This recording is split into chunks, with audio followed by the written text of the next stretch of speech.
Halo teman-teman, salam sejahtera untuk kita semua.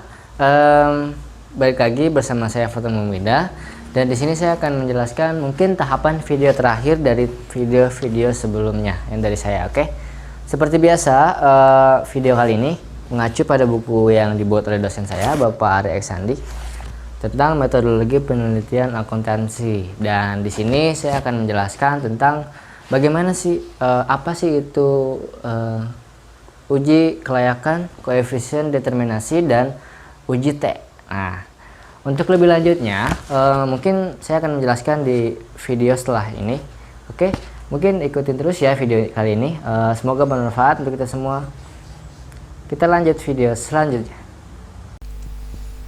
Nah, oke, selanjutnya di sini saya akan menjelaskan tentang yang pertama ada uji kelayakan model UJF. Uji kelayakan model atau biasa dikenal dengan uji F ini digunakan untuk menjelaskan apakah semua variabel bebas yang dimasukkan ke dalam model secara bersama-sama mempunyai pengaruh terhadap variabel terikat, atau dengan kata lain model fit atau tidak. Apabila uji F tidak berpengaruh, maka penelitian tidak layak untuk dilanjutkan karena model penelitian tidak mampu menjelaskan adanya hubungan antara variabel independen dengan dependen.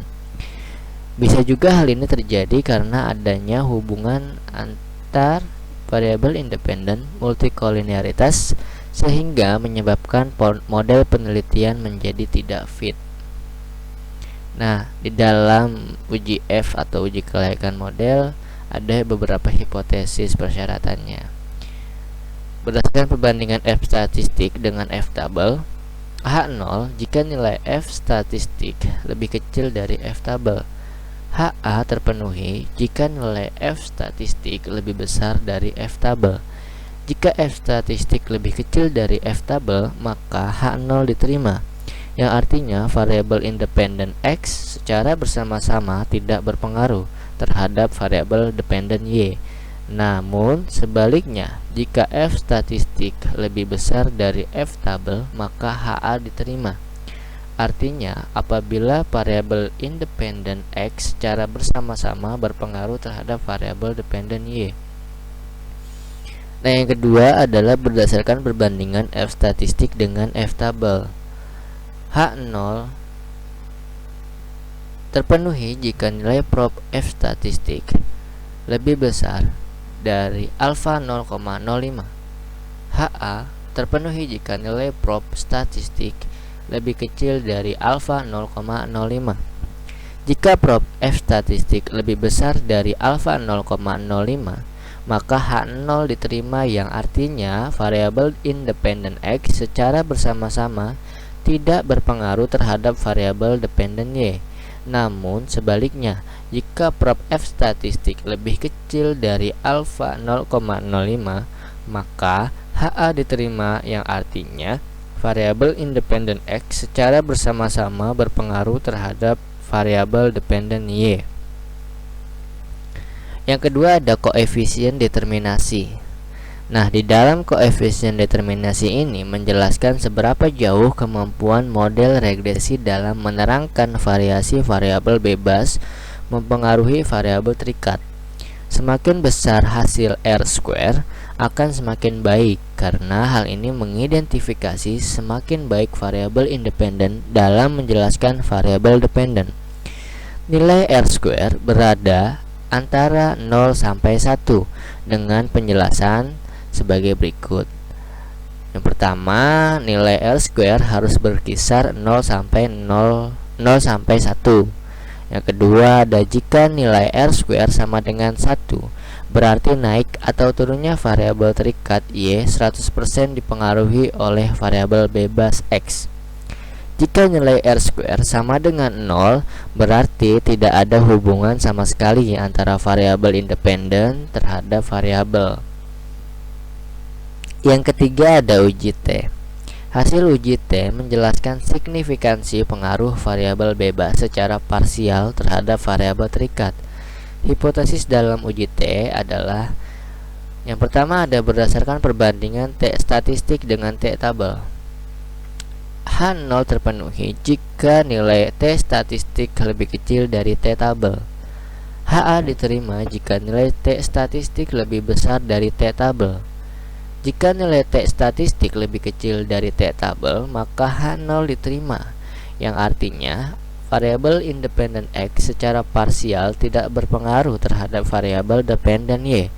Namun sebaliknya, jika nilai T statistik lebih besar dari T tabel, maka HA diterima, yang artinya variabel independen X secara parsial berpengaruh terhadap variabel dependen Y. Yang kedua ada berdasarkan probabilitas.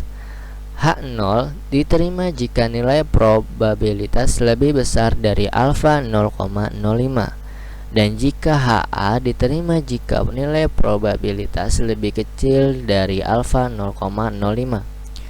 Jika nilai probabilitas lebih besar dari alfa 0,05, maka H0 diterima, yang artinya variabel independen X secara parsial tidak berpengaruh terhadap variabel dependen Y. Namun sebaliknya, jika nilai probabilitas lebih kecil dari alfa 0,05, maka HA diterima, yang artinya variabel independen X secara parsial berpengaruh terhadap variabel dependen Y. Nah, setelah saya menjelaskan semua tahapan uji-uji seperti apa fungsinya, apa pengertiannya, bagaimana hipotesisnya, selanjutnya saya akan menjelaskan tutorial dan penjelasannya di dalam video selanjutnya ya. Ikutin terus videonya. Oke teman-teman, di sini saya akan langsung menjelaskan tutorialnya. Bagaimana tahapan proses dalam pengujian uji kelayakan model atau uji F, uji koefisien determinasi, dan uji T. Oke, yang pertama saya akan menjelaskan tahapan dan bagaimana cara di dalam pengujian uji F atau uji kelayakan model. Oke, langsung aja. Pertama kita klik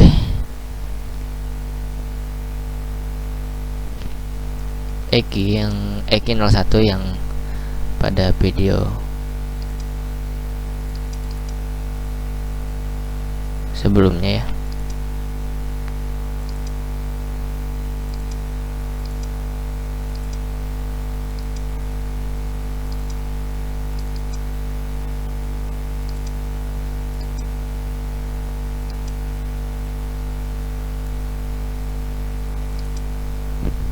Oke, ini kita lihat pada kolom F statistik dan prob statistik. Di sini ada 7,562400 dan ada 0,000048. Nah, pada output di atas menunjukkan bahwa nilai F statistiknya sebesar 7,562400. Oke. Sementara F tabel dengan tingkat alfa 5% yaitu DF1 K-1 sama dengan 5 dan DF2 N-K sama dengan 39. Didapat nilai F tabel sebesar 2,45583. Dengan demikian, F statistik 7,562400 lebih besar dari F tabel 2,45583 dan nilai prob F statistik 0,000048 lebih kecil dari 0,5. Maka dapat disimpulkan bahwa HA diterima.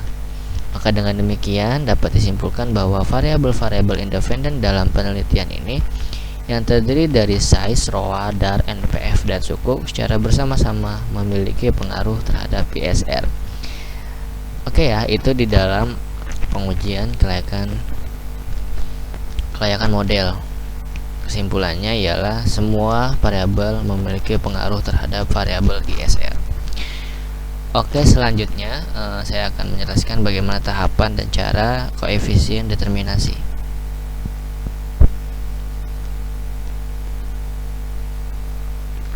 Caranya masih sama. Kita klik EKI 01. Kita lihat di sini ada kolom adjusted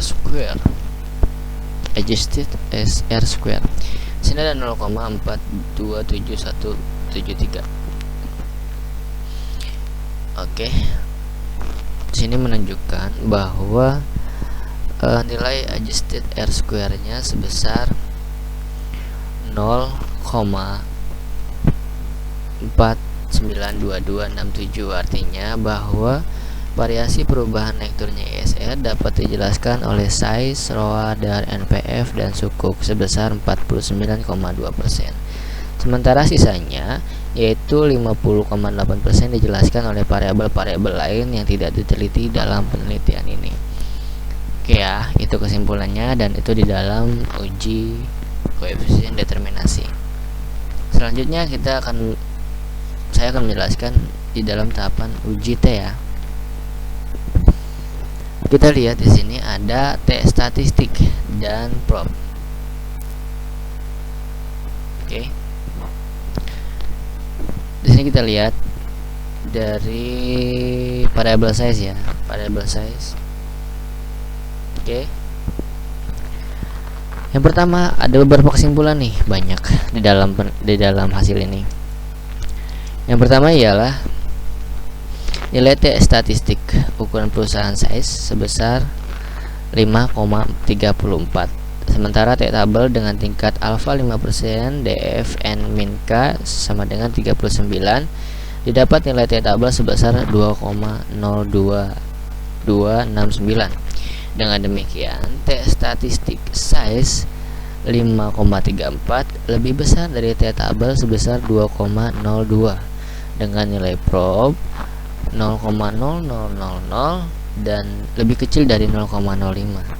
Maka dapat disimpulkan bahwa variabel ukuran perusahaan size dapat dalam penelitian ini memiliki pengaruh terhadap pengungkapan Islamic Social Reporting atau ISR.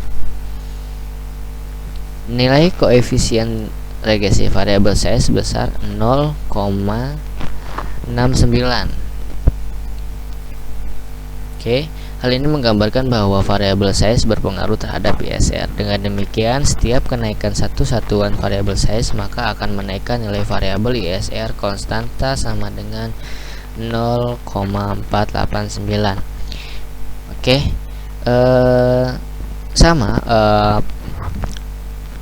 lakukan hal yang sama terhadap variabel-variabel berikutnya, yaitu ada variabel ROA, ada variabel DAR, ada variabel NPF, dan ada variabel sukuk. Lakukan hal yang sama seperti saya tadi, yaitu dengan hipotesis yang sudah saya jelaskan sebelumnya. Oke, bahwa di sini saya mengambil contoh saja, yaitu size. Kesimpulannya ialah bahwa variabel ukuran perusahaan size dalam penelitian ini memiliki pengaruh terhadap pengungkapan Islamic Social Reporting atau ISR. Oke, mungkin cukup sekian tutorial dari pengujian regresi data panel yang sudah ada di video-video sebelumnya juga. Oke, mungkin cukup untuk tutorial yang terakhir ini. Oke teman-teman, setelah saya menjelaskan dan saya berikan tutorialnya untuk video kali ini, semoga bermanfaat juga ya. Dan mungkin ini tahapan terakhir dari metodologi penelitian regresi data panel. Oke, semoga bermanfaat untuk kita semua, dan apabila ada kurang silahkan tulis di kolom komentar, dan jangan lupa like, subscribe, and comment ya. Oke teman-teman, see you.